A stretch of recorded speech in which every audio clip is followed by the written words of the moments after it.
Tá gcathair Luimnigh inniu ina bhfuil an féile dhrámaíochta do dhaoine óga Bualadh Bos féile an cheol. Sa bell table anseo tá an seo Rothar á léiriú ag an ggólacht Branar.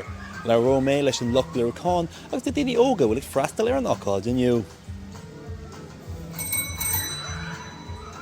És una història entre dos germans, que fan feina a un mateix lloc, a un taller de bicicletes. Darla Miguel leanaí an seo scéal bhirtar thar is iad ag obair na chéile agus ag spree is siopa Rothar. Cuir an seo go mór le samhlaíocht na báistí agus bhí sé go húntaach an deise bheith going fhreastal ar dráma i Luimnigh. Thahann sé go mór le gach le báiste.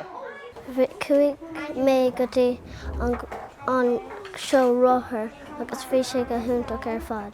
Thahann an seo go mór liom agus bhí an ceol an bhá. Is tíosa is fearr liom nuair a seasaigh an fearr éan nuair a bhí sé anna granmhar. Thahann an seo go mór liom bhí sé anna granmhar.